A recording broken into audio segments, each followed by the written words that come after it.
Hello, I'm Chuck Young. Welcome to Eternity Now.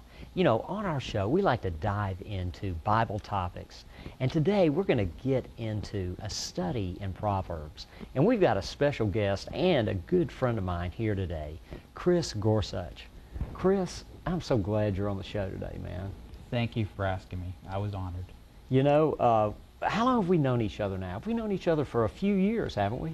Yeah, we actually met each other on the Greenway, of all places, and then eventually realized we both went to the same church. Isn't that something, man? You know, I've met a lot of folks on the Greenway over the years, and I can honestly say getting to know you's been one of the better acquaintances that I've gotten to know there. Well, thank you. The Lord's blessed us to have a great place here in Nashville to enjoy the outdoors.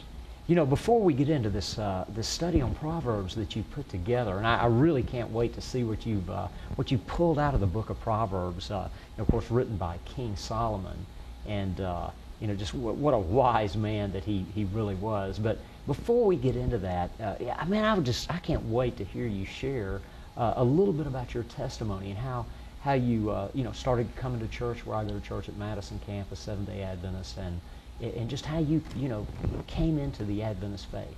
Well, thank you. Before I started attending church regularly, a few years ago, I can count the number of times I attended services on one hand. And even then, I'd probably have a few fingers to spare. I'd always felt that I didn't need to go to church to know God. I believed that if I did good, I would go to heaven. But then I met Melissa, my fiancée, and started attending church with her, occasionally at first, then more regularly. And the more I attended, the more the Lord began to work in my life. I began to pray more frequently, often short, simple prayers, thanking the Lord for the wonderful day, my friends and family, requesting He watch over them, and that He helped me be a better person. The content varied, but I always tried to make sure that I asked the Lord to help me be a better person. For you see, I still had the feeling at that time that if I was a good person, I would go to heaven. And there was no better example on how to do good than that set by Jesus. When you consider how He helped people, the fact that He took time to visit with them, and He ultimately died on the cross for their sins, there's no better example of how to be a good person than that. You know, as you're explaining this, I can't help but think about you are asking God to help you to be a better person. And you know, that's because you could sense that you really couldn't be what you needed to be without Him. Oh, exactly. And God then granted my prayer. The economy had a downturn, and, well, my position was eliminated. And due to funding challenges and a variety of things, and it gave me the opportunity to re-examine my life and identify areas where I needed to improve. But while the Lord had lessons He wanted me to learn, He didn't forsake me. Like, yeah, I was now unemployed, but He had granted me wisdom in the past to make sure that I was frugal, that I saved money for a rainy day. And He gave me skills so I would be able to find a new position. Before long, I finally found a good position, which was better than the one I had before. And along the way, I learned several new skills, and I met additional people, and it was actually a really good learning opportunity. However, my eyes were not truly open until I had till last fall, when I had the opportunity to attend the Revelation Unleashed series. And it had been billed as learning about the book of Revelation, the last book of the Bible.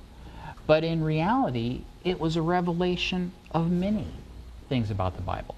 And I learned that what I had believed to be true about the Christian faith wasn't really in the Bible at all in many cases. They were instead, there were errors, misinterpretations, historically pagan beliefs and rituals that had found their way into the mainstream practice. In the interest of avoiding controversy, I won't go into all the material that was discussed, only suggest that people open their Bibles and look and see what it says and check your beliefs against what the Bible actually tells you. That's good advice. And it was quite a blessing from God that I was able to attend the entire series. At the time, I was working 60 to 70 hours a week, and these classes were 5 times a week, 2 hours a day, but the Lord made it happen. He cleared my calendar so that I could attend those. And I later learned that it was a small miracle the series even happened at all, as the pastoral staff faced several challenges in even arranging for the funding and the time and everything else to make that happen. It was just a blessing from God.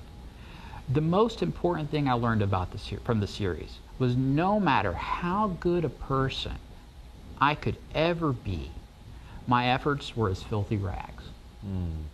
This did not make sense at first. And as I started to read the Bible and study, I got to the story of Cain and Abel.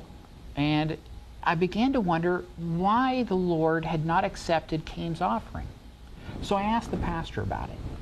And just kind of in passing one day, in the very next service, the pastor had a whole sermon on the topic of Cain and Abel and the sacrifice.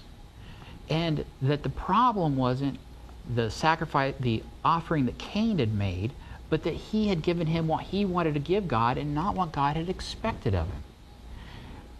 When I thanked the pastor for taking the time to squeeze in that week of writing a dedicated service for the question I'd asked, he said, I've got bad news for you. I wrote this weeks ago, or months ago, I think he said. Like, I have to have my sermons in advance so I can do my scheduling and prepare everything. But the Lord apparently had told him weeks or months before I had even asked the question that on this day, this is the topic he needed to speak on. Wow. Yeah. And the amazing thing is the lesson in both cases is the same. It's not our works that will get us into heaven, but the sacrifice made by Christ that has assured our entry. The more I read the Bible, the more I realize the Lord often repeats the messages that he wants us to hear. Imagine, if you will, the sign that you get at the front line of an amusement park. You must be this tall to ride. If you arrive at the sign and you're deemed too short by whoever's the attendant there, there's nothing you can do to make yourself taller, right? But if we have a friend in Jesus, and thanks to his sacrifice, we are assured that when we get to that point, we're not only going to meet, but surpass all the expectations. We are going to get into heaven. Amen. But does that mean that we don't have to do our part, that we can sin without consequence? No, not at all. For did he not say that on that day people would cry out, Lord, Lord, and he would not know them, for they did not love him and obey his commandments? And did he not warn us that the branch that does not bear fruit will be trimmed from the tree and cast into the fire? But if we do what he asks, he promises we will have salvation. Let us consider a parable of a guest at an exclusive event. You arrive to a long line, knowing some will be allowed to enter, and many will be turned away. You don't know when the doors will open, so you wait. And then, over the din of the crowd, there comes a voice that declares, "Let that one in. He's with me." And that's the most beautiful thing of all. Christ wants to do that for us all. Christ spoke of many parables, and the phrase that always struck me was his comment, "Let he who has ears, let him hear." He wasn't saying that because of the large crowd. And he wasn't saying that because he wanted to make sure that they could hear him. He wanted people to sincerely understand the message. You know, the interesting thing that comes to mind is the person hears this voice, let that person in. He's with me. You know, that's implying that there's some kind of connection with that person before that statement is made. You know, there's been a relationship that's formed between the person, the voice that's allowing the person in from the line, and it's that relationship with Christ that we have to form beforehand, before we get to that position to be selected or not. Yeah, we are the body of Christ. You can't be any more with him than that. That's right. And that brings me to the related topic, the one we're going to discuss today, Proverbs. And while a parable is a story designed to communicate a lesson, a proverb distills that into its simplest form. I'm particularly interested in the book of Proverbs as it contains many lessons that we should take to heart. You know, as we launch into the study on Proverbs, why don't you share just a little bit about King Solomon, you know, the man who actually wrote the Proverbs, and how he came to have all the wisdom that he had. Yeah, the amazing thing is he was known throughout the land as the wisest of the wise. He spoke 3,000 parables. These were not all written by him, but a wise man learns from others. He sung songs. The book of Psalms is his songs. And he was also able to talk about a wide variety of topics. He could talk about plants and trees and bushes and animals. He knew all that you could know. And he recognized he always needed to learn more. You know, it's interesting that when he was crowned king, and the Lord granted him, filled him with His Spirit, and granted him with whatever he wanted, rather than asking for riches and gold and wives and strength and kingdoms, he asked for wisdom, and he asked the Lord to enlarge his heart to know how to rule His people, and that said a lot about this man, that he asked that of the Lord. Yeah, it's amazing. And the beauty of it is, in the book of Proverbs, he passes that on to us. The beginning of Proverbs, he talks about the quality of wisdom, and he ends the first section with, the fear of the Lord is the beginning of knowledge, but fools despise wisdom and instruction. He's telling you wisdom's good for you, and if you're a fool, you will despise it. And it's not just that fools lack knowledge. It hasn't that they haven't been taught. It's not that fools dislike knowledge. It's not that they don't have an interest in learning it. It's despise. What would the fact that they despise wisdom and knowledge mean to you? Well, to me, to despise wisdom and knowledge would be to be despising God Himself, because the fear of the Lord is the beginning of wisdom. To depart from evil is understanding. You know, I can almost relate that to Lucifer when he was, in his highly exalted state as a covering cherub, okay? He reflected the Shekinah glory of God out to the rest of the created universe. And it was, when he began to look at that reflected glory as being his own, rather than just something reflecting from the Lord, a gift from God that had given him, that's where he, I think, began to despise wisdom, which is the fear of the Lord. And of course, that's not like a scary fear of a ghost. That's like a reverential fear, a fear of realizing who God is, the Creator, the one that's responsible for our very next breath, our next heartbeat. So, that would be my best answer to that. So. Yeah, and it's important that you do clarify that, because the fear, you're right, is not a fear. He doesn't want us to be afraid of Him. He wants us to revere Him, to respect Him, to recognize for what He did. And he goes on to say in chapter 2, "My son, if you receive my words and treasure my commands within you, so that you incline your ear to wisdom and apply your heart to understanding. Yes, if you cry out for discernment and you lift up your voice for understanding, if you seek her as silver and search for her as hidden treasures, then you will understand the fear of the Lord and find the knowledge of God." Before you proceed, that is such a beautiful statement right there. Seeking the Lord for understanding, seeking the Lord for knowledge. In your own personal life, what would be maybe even some of the more recent times that you've actually found yourself doing that? What kind of circumstance were you under when you were really seeking understanding about the Lord? If you'd like to share something like that. Well, certainly. The study I've done of Proverbs has been very enlightening to me. The thing I enjoyed the most is I had never read this before. Remember, I have not read through the entire Bible previously. I'm working my way through it.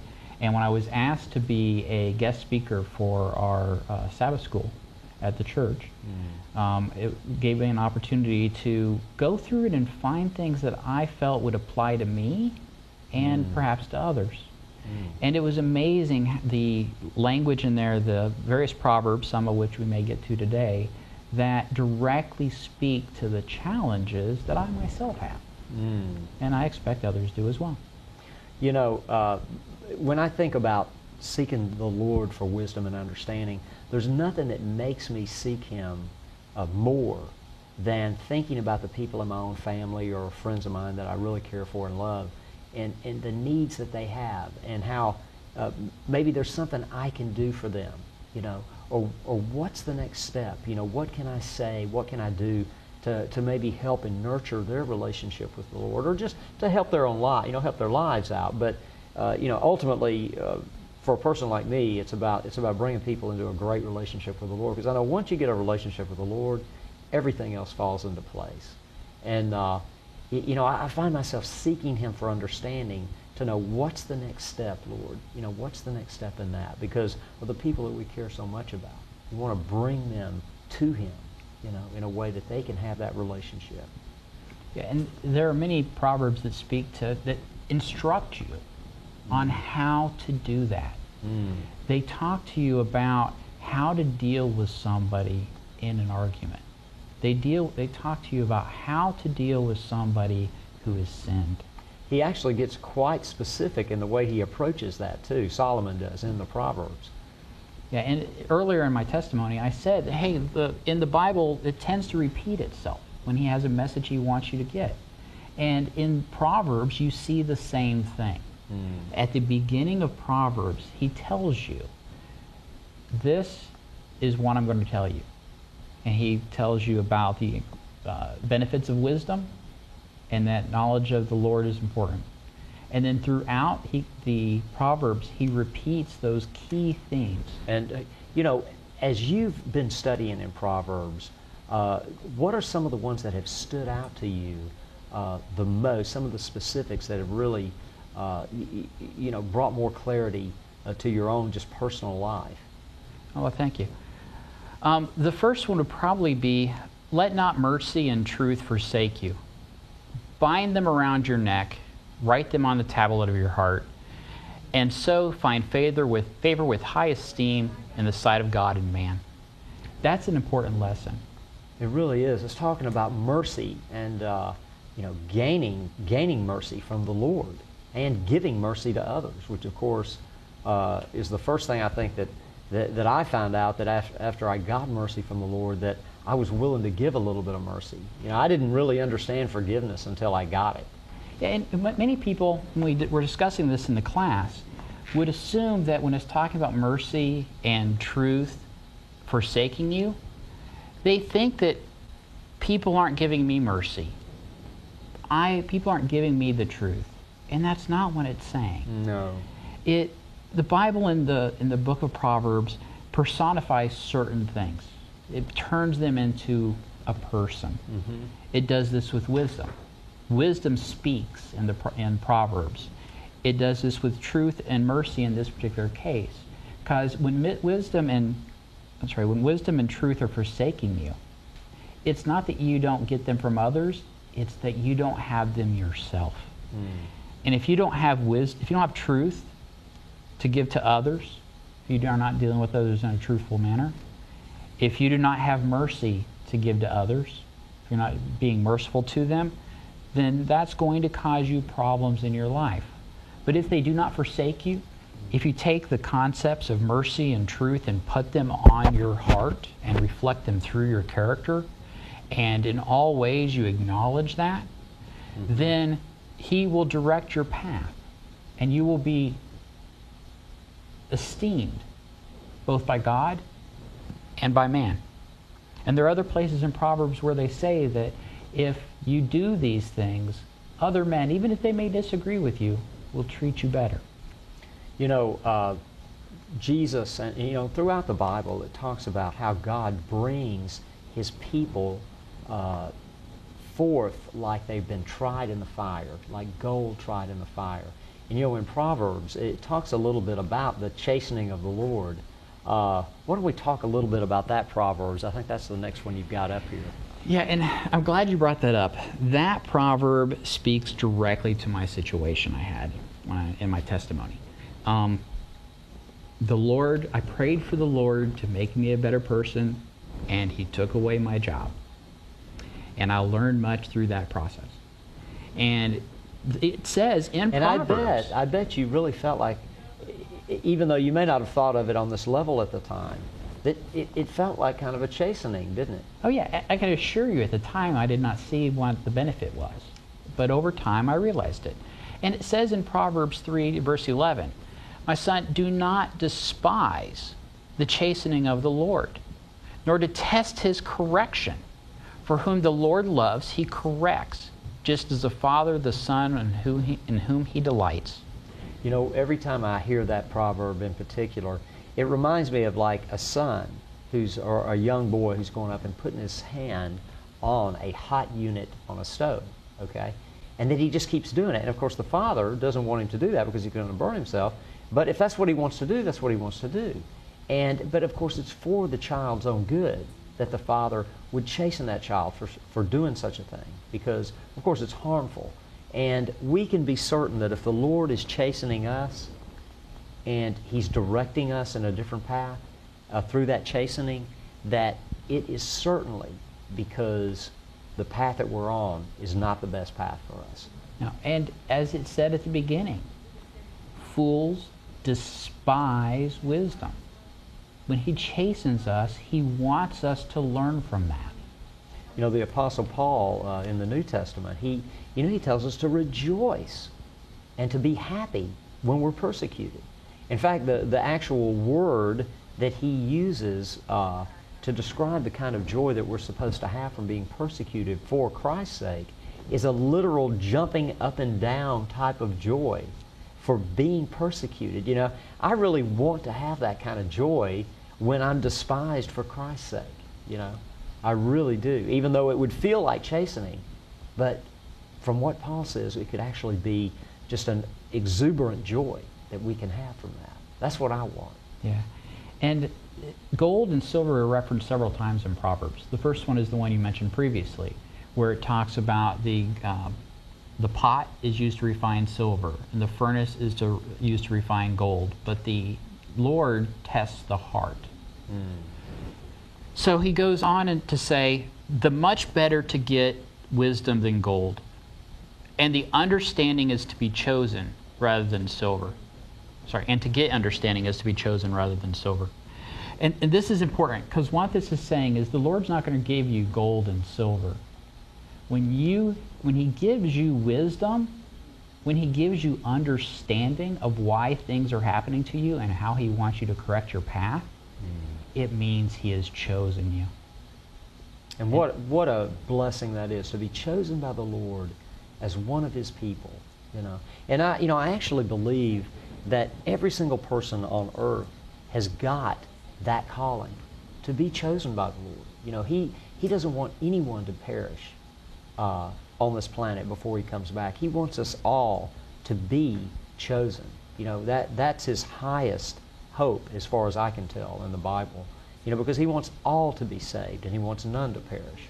No, and he does everything he can to give us as many opportunities as we need to make those decisions. You know, and what a special thing it is to when he brings to your awareness that he's touched your life in a personal way and he's drawn you to him. You know, of course, and it's all by him. It's nothing that we do. What a blessing, what a happiness it is to know that the Lord has chosen you, you know, and that he's called you forth from a different life, a wrong life, a life without him, into a life with him. You know, which I believe that Solomon, he too went through that process. And you know, what a wonderful thing it must have been for him when he began to get just that flood of wisdom and he began to write these proverbs. And of course, you know, they've stood the test of time, right down to this second. So. Oh yeah, I mean, in our Sabbath school class, there were 2 bits of wisdom that were passed on to me. One guy said that I'm a little dim at times, so I have to read things 2 or 3 times. That's important for him to recognize that if I know that I want this to really sink in, I'm going to read it and reread it until I understand it. It's a bit of wisdom we could all do with.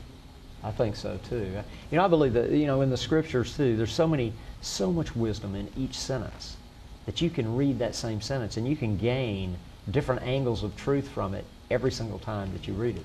And that was the other example a different gentleman gave, was that every time he goes back and reads it, he gets different things out of it. It's like a beachcomber. Beachcomber goes down to the beach every morning. He walks the same stretch of beach every day. Mm-hmm. He looks for the same things, right? Why go there every day It's because the situation has changed and he knows there may be something there that wasn't there yesterday. That's a great analogy of that. You know, just, I wish we had all kinds of time because, man, I think I could talk to you another hour about this. But in closing, is there any particular proverb or thought that you'd like to share just in the study that you've done? The one I'd like to take to heart is, why is there in the hand of a fool the purchase price of wisdom, since he has no heart for it? It doesn't do any good to pay people to teach you things if you're not going to try to take the time to understand it and to change your life based on it. Wow, how much wisdom is that? To be willing to change. The wisdom is there. If we're willing to change, it can be ours. Yes. What a blessing. You know, Chris, I hope you'll come back again and maybe we can study some more in Proverbs or dig into some of the other great topics that we get into in the Bible marking class at church sometime. I want to tell you, I always appreciate you being in there and just sharing the wealth of knowledge that the Lord has given you in some of the studying that you've been doing, man. It's really, really a welcome blessing that everybody there really appreciates. So. Thank you. As Dr. Yim always says, shield sharpeth the steel. Yeah. It does. It truly does. So thank you, sir. We'll have to get him in here with us one of these days, too. It's been such a great study here on Eternity Now with my friend Chris Gorsuch as we went over Proverbs. You know, I hope you'll join us again. In the meantime, go to our website, www.health-hope.org. You'll be glad you did. God bless you. Hello, friends. Today's free offer is entitled Hope in Troubled Times. Troubled times come to us all, whether it is a financial crisis, a health crisis, or a personal or family crisis. We all face times when the day is bleak and the forecast for tomorrows doesn't seem any brighter. What we need is hope. Hope that someone, somewhere cares about our situation. In this little pamphlet, you will find that your heart is lighter when you read about God's plan to give you a future and a hope. For this free offer, contact us at www.health-hope.org.